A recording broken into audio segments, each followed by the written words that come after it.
박수로 맞이하겠습니다.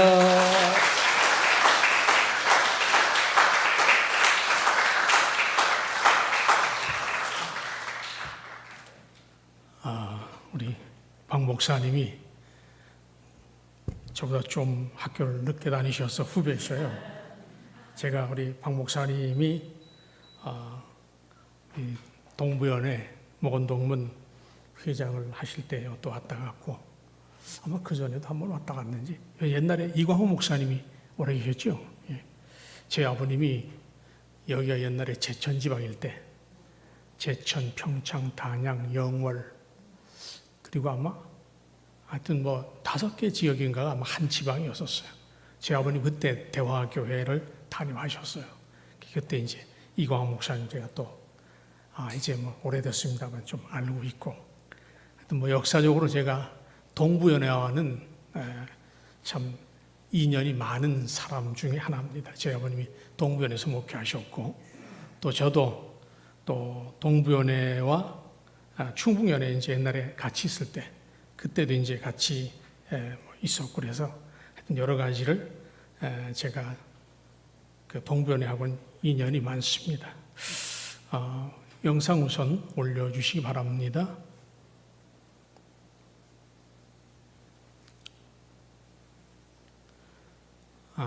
좀 크게 해주셔요.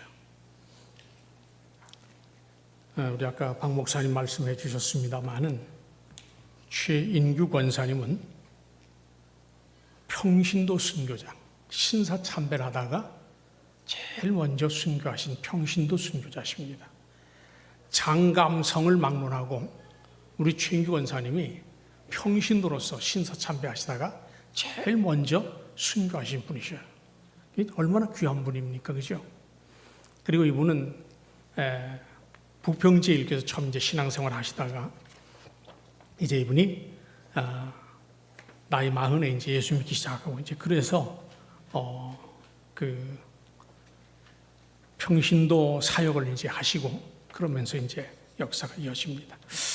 이제 우리 최인규 원사님은 제가 부평제일교회에서 있을 때도 그 교회에 내가 2005년도부터 한 7년 목회를 했고요. 그 다음에 이제 천국교회는 2000 몇 년인가 13년인가 하여튼 뭐 그때부터 제가 또 한 8년 목회하고 이제 그랬습니다. 그래서 최인규 원사님하고 한 15년 정도 제가 이렇게 인연을 가지고 있습니다. 먼저 이 최인규 원사님은 1880년 11월 5일에 그 동해에 가면은 동해항이 있습니다. 바닷가니까. 그 동해항에 가면 송정동이라고, 지금 송정감리교회가 큰 교회가 있어요. 그 송정동에서 1880년, 100년이 더 넘었죠. 그죠? 1980년이면 아마 100세셨을 텐데 100세가 훨씬 넘었어요. 그러신 분인데, 송정동 그 동해항 앞에 있는 거기서 태어나셨습니다. 근데 이분이 1898년 18살 되던 해에 결혼하셨어요. 뭐 옛날엔 다 일찍 하셨잖아요. 제 아버님도 18살에, 19살에 저희 어머니 17살 된 우리 어머니하고 결혼하셨다더라고요. 하여튼 이 최인규 원사님이 그렇게 일찍, 뭐 그 당시는 일찍도 아니죠. 18살에 결혼하셨어요. 홍은선이라고 하는 그런 분하고 결혼했습니다. 그런데 이 안타깝게도 이 최인규라고 하는 분이 그만 부인이 일찍 돌아가셨어요. 그리고 부인 사이에서 딸 하나밖에 없었어요. 그래서 이 최인규라는 분이 참 아들도 없이 딸 하나 달랑 낳고 20년 결혼 생활하고 아내가 죽었어요.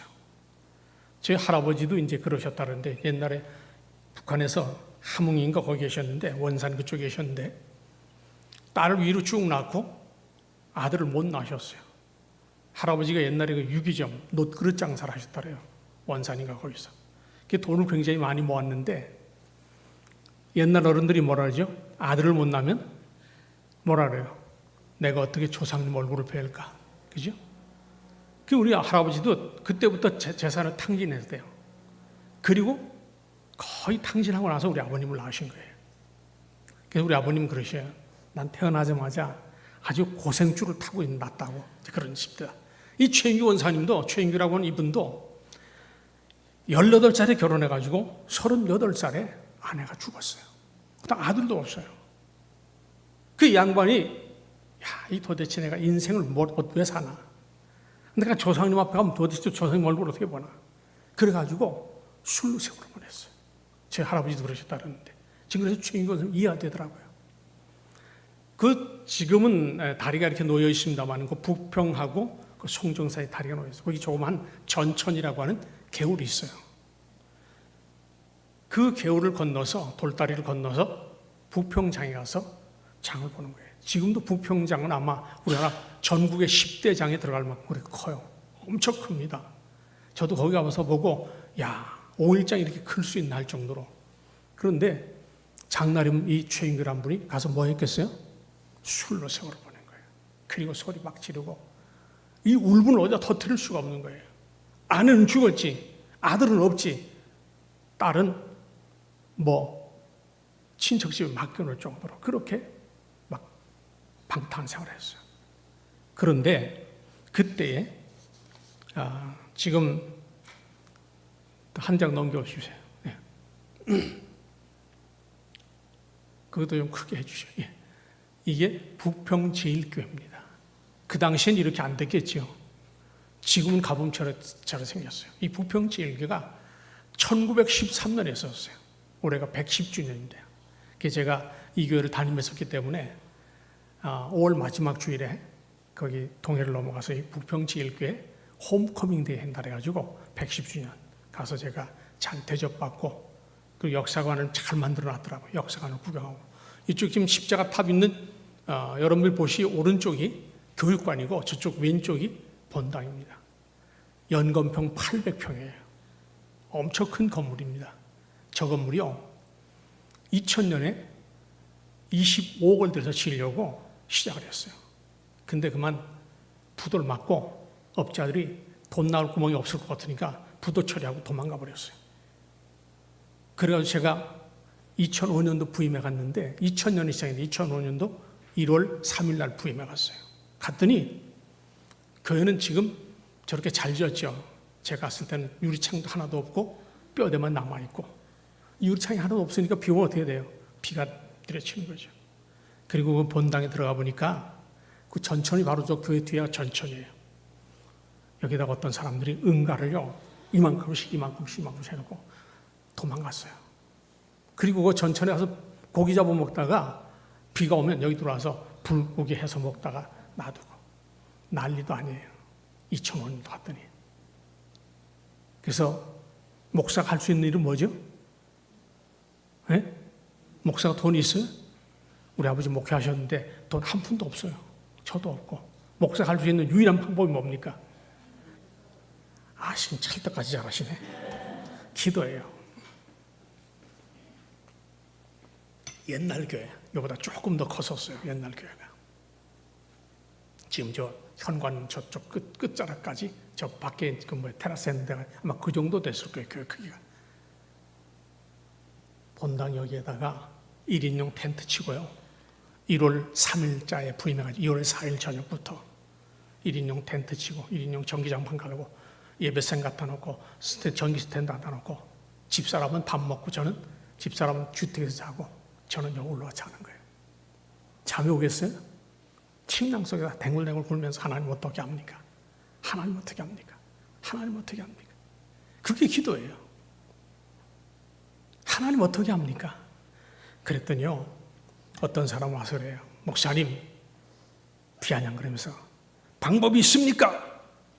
방법이 있을까요? 없을까요? 없습니다. 그럼 어떻게 하시려고요? 기도해야죠. 제 답은 그거예요. 또 어떤 사람요 끝이 보입니까? 안 보입니다. 어떻게 하시려고요? 또 뭐라요? 기도해야죠. 그랬더니 소문이 뭐라고 났냐? 새로운 황 목사님, 제가 그때 50에 갔어요. 그게 50에. 새로운 황 목사님 가서 물어보면 기도해야지요. 답이 그밖에 없다고. 근데 실제 그렇잖아요. 이 1인용 천막 안에서 추위에 떨면서 웅크리고 자면서 하나님 앞에 대굴대굴 굴면서 하나님 어떻게 합니까? 그리고 또 새벽 되면 빨리 내려가서 씻고 또 머리 손질하고 양복 하나 갈아입고 또 올라와서 새벽 기도한다. 저녁 8시면 또 올라와서 낮에는 뭐 목회하고 준비하고 뭐 이러다. 그렇게를 저 혼자 6개월 동안 했어요. 6개월 동안. 7월달 되니까 어떻게 되죠?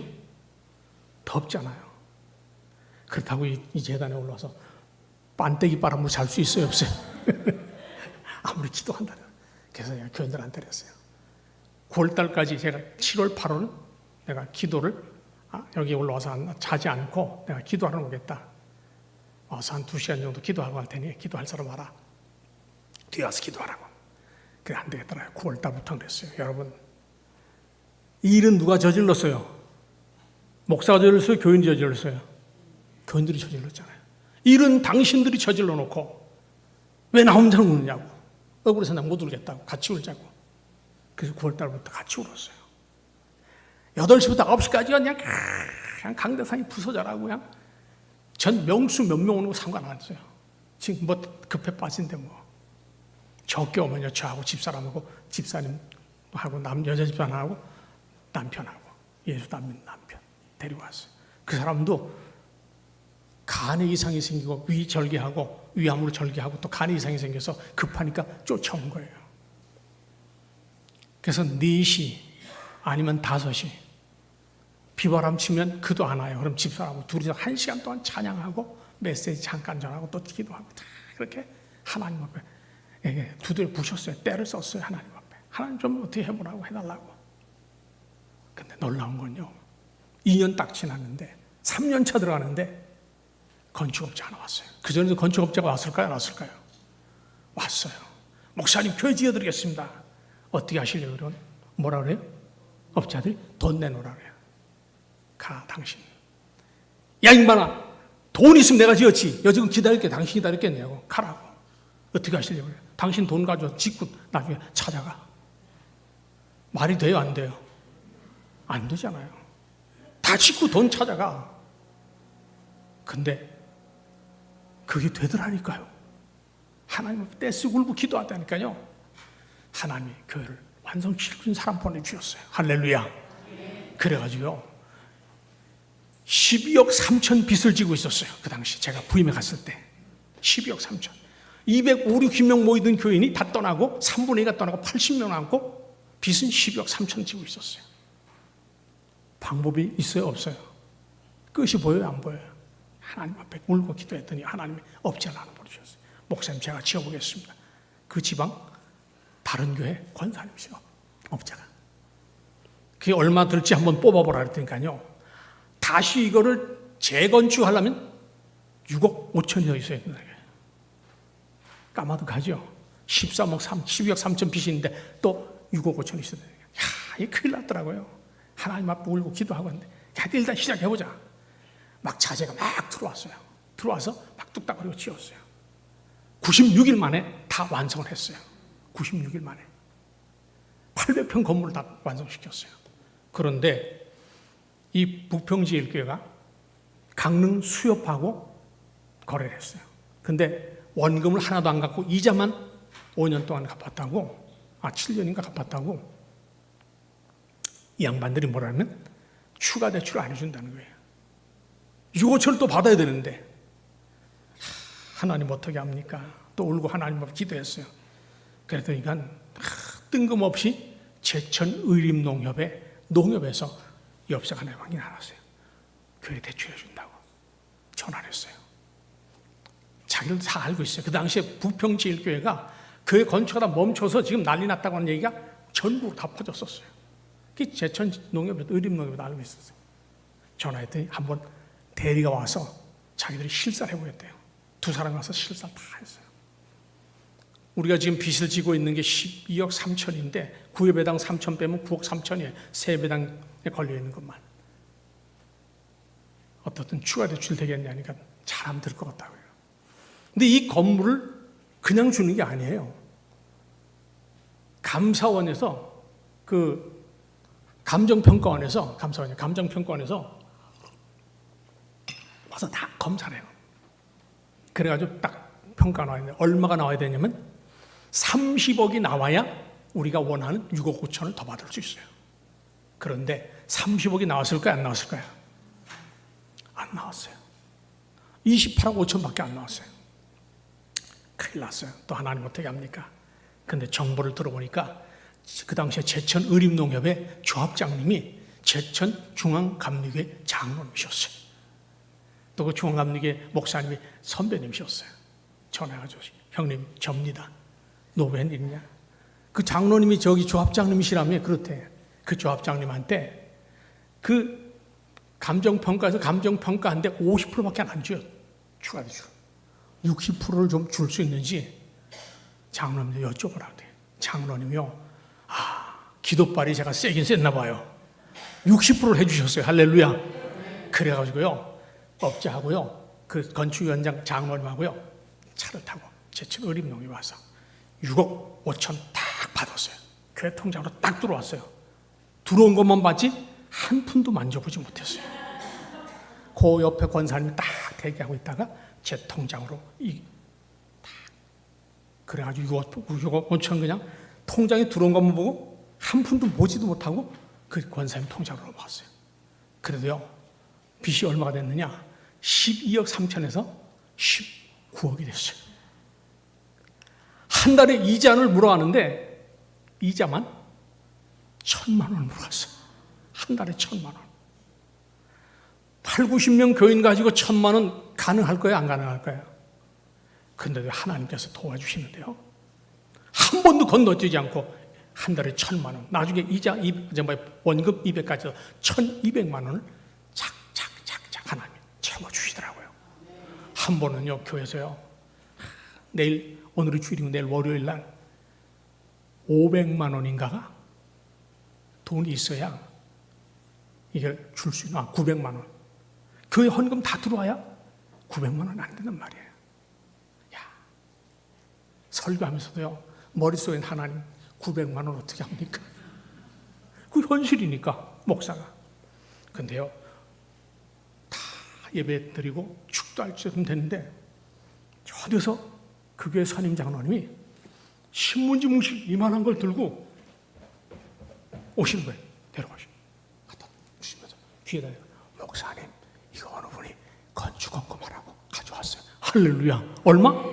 500만 원. 그 할머니 권사님이요 10,000원권으로 500만 원을 가져왔어요. 야, 하나님이 하시니까요. 설교하면서도 하나님 내일 월요일 날 900만 원 있어야 되는데 하나님 어떻게 합니까? 그런데 예배 끝날 때쯤 돼서 할머니 권사님 자기가 원래 송정교회 출신이에요.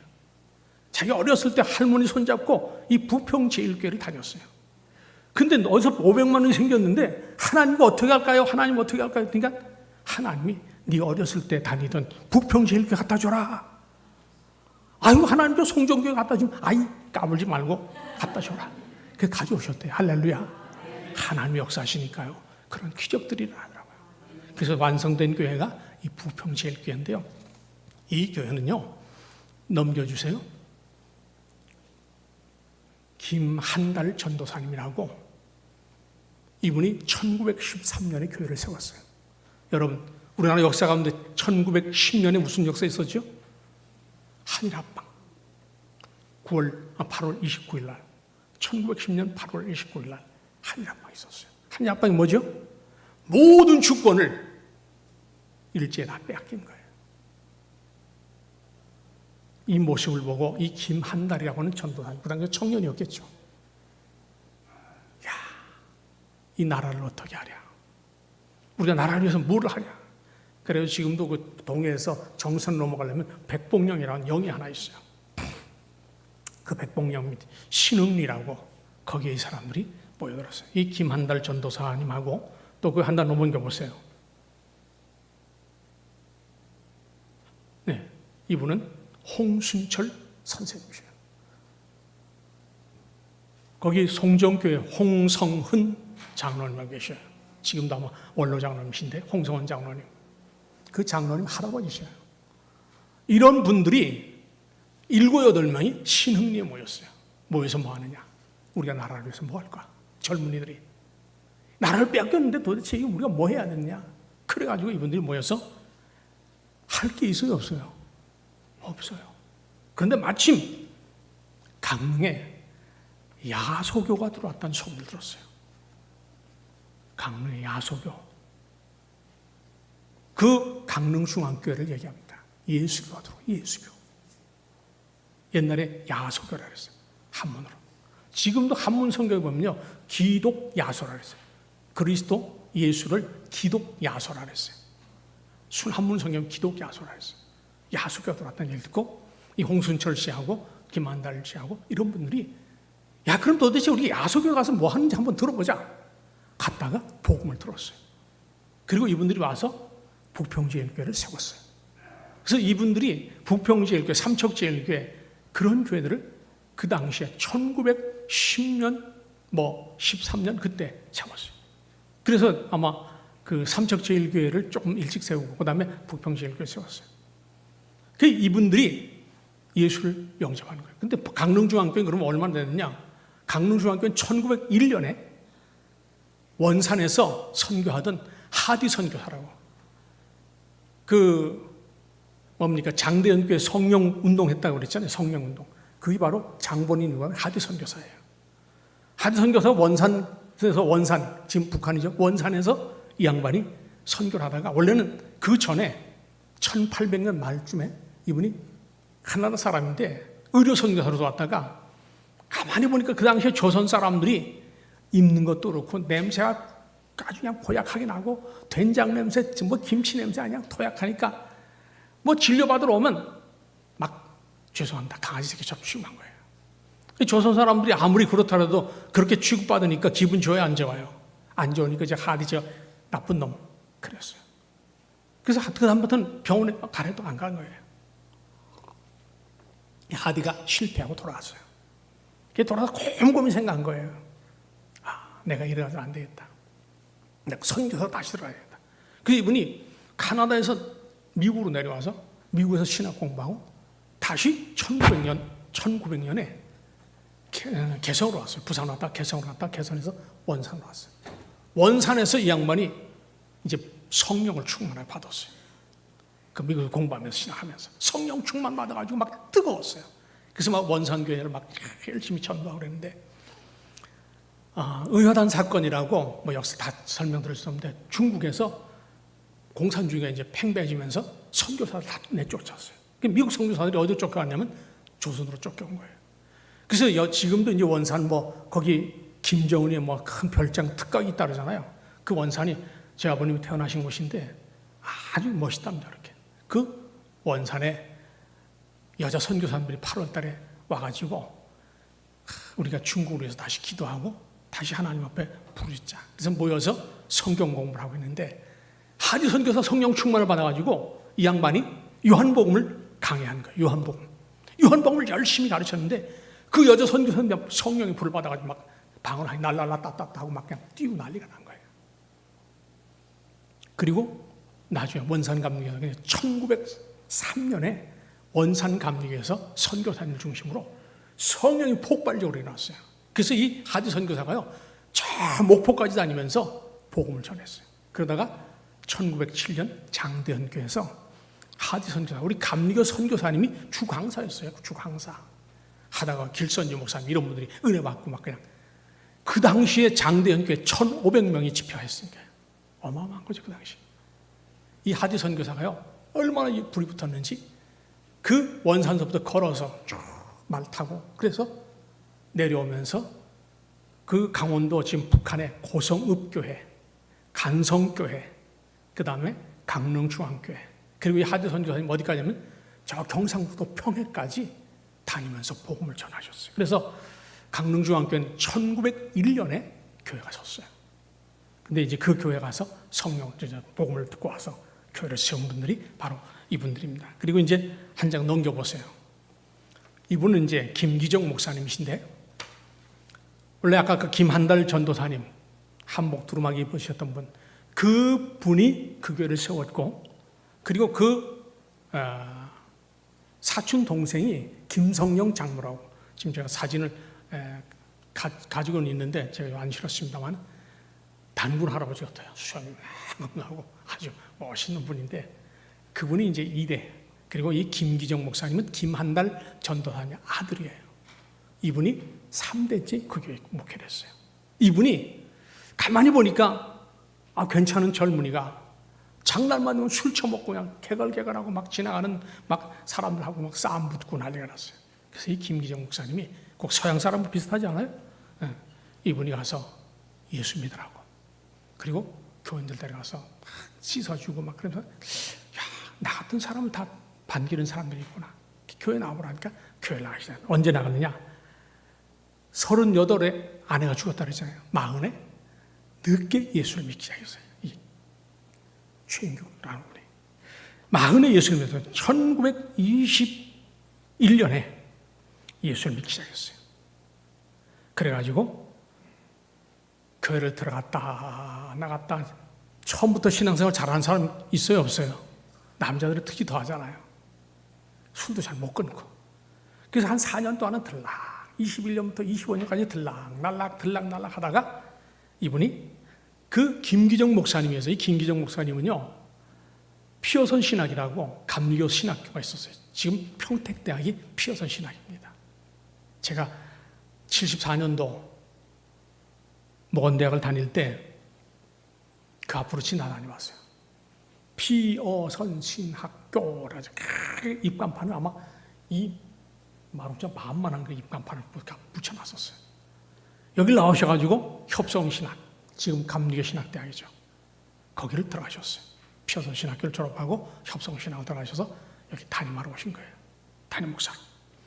그래가지고 이분이 최인규 원사님을 계속 붙잡고 성경 가르치고 말씀 가르치고 예화도 들어주고 막 그러면서 그래서 25년 예수 믿기 시작해서 4년 만에 드디어 학습을 받으셨어요. 학습. 옛날에 학습 받고 맨 처음 교회 나서 6개월 되면 학습 받고 또 6개월 되면 세례 받고 그랬잖아요.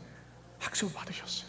그리고 이제 연초에 학습을 받으시고 그다음에 연말에 이분이 세례를 받으셨어요. 그래가지고 신앙생활 하는데 얼마나 열심히 하는지 몰라요. 그래서 다시 이제 이 목사님이 32년도 예수 믿고 11년 차 되던 해에 이분에게 탁사, 속장, 교회학교장, 권사, 탁사유사라고 하는 말 들어보셨나요? 탁사유사 못 들어보셨죠? 제 아버님이 제가 어렸을 때 장로로 계셨거든요. 그때 제가 당회하는 데 가서 이렇게 들어보니까 어느 탁사님이요, 담배 피우다 걸려가지고 3개월 정직당하는 거 봤어요. 옛날엔 그랬어요. 만약에 지금 그렇게 하면 목사님 교인들 남아있을라나요? 아마 다 도망갈 거예요. 이 쌍용교회만 교회냐? 그래요, 그죠? 내가 안미교에서요, 탁사님이 담배 피우다 걸려가지고 3개월 정직당하는 거 봤어요. 탁사는요, 관리부예요, 관리부. 유사는 재무부. 그래서 옛날엔 탁사, 유사, 속장, 권사 그밖에 없었어요. 평신도 직급이, 직분이 탁사, 유사, 속장, 권사. 집사고 장로는 없었어요. 그래서 왜 집사고 장로가 없었냐? 요전에 우리 목사님하고 통화하다 이제 그런 얘기를 잠깐 했습니다만, 집사와 장로는요, 목회자의 직분이었어요. 그래서 지금 김기정 목사님이 그 목사 안수를 받는 과정을 쭉 그 사진 찍어 놓은 게 있는데, 제일 처음에 허입할 때가 뭐였냐면 학습인이었어요. 학습인 성품 기념으로 사진 찍었더라고요. 학습인. 그 다음에 설이 준혜원 목사는 뭐냐면 집사 목사예요. 정혜원 목사가 장로 목사예요. 그러니까 집사 장로는 평신도 직급이 아니에요. 그래서 우리 감리교는 집사 장로가 없었어요. 나중에 이제 장로가 가서 뭐 커가니까 집사제도도요, 늦게 74년도에 갱신 나갔다 78년 들어올 때 집사제도가 다시 우리나라 감리교에 생기게 됐어요. 어쨌든 뭐 그건 그렇고요. 이분이 처음으로 예수 믿고 11년 차 되던 해에, 12년 차 되던 해에 이렇게 탁사, 속장, 교회학교장, 권사가 됐어요. 얼마나 열심인지 이 최인규 권사가요, 열심히 신앙생활을 하는데, 그 부평하고 부평제일교인대하고 제가 또 있던 그 천국교회하고 거리가 한 8km쯤 될 거예요. 가깝진 않아요. 여기에 또 이제 드디어 넘겨보세요. 최인규 원사가 부평제일교회, 여기 위에 보시면 최인규라는 이름이 있어요, 없어요? 여기 있죠? 최인규, 남자. 다시 한번 넘겨보세요. 좀 확대하면 그렇습니다. 확대된 게 없나요? 네. 여기도 보면 권사 최인규 나오죠. 권사 최인규. 이렇게 부평제일교회 지금 그렇게 명단이 남아 있어요. 그 다음에 이제 함께 넘어보세요. 이렇게 이제 아까 제일 처음에 이렇게 한문된 거는 입교인 명부고요. 그 다음에 뒤에 거는 이제 직분자, 임직자들 명단이에요. 그때에 권사 됐을 때에 33년도예요. 1933년도에 이분이 권화선 속장님이셔요. 천국교회. 이분이 천국교회 그 당시에 천국교회가 없었어요. 천국리에는. 그래가지고 8km 되는 부평제일교회까지 걸어 다니신 거예요. 근데 이분도 제일 처음 예수에 안 믿으셨어요. 이분은 원래 저기 경상북도 춘향분이신데 거기 그 당시에는 거기가 천곡리였어요. 천곡리에 제가 해서 시집을 오신 거예요. 제가 해가지고. 그런데 며느리가 전체 아들 며느리죠. 그 며느리가요. 예수를 얼마나 열심히 부평제일교회를 다니는지 이 여자는 뭐라 하냐면 나는 결혼을 하는데 그 당시에 이 남자가 초등학교 선생이었어요. 남편이.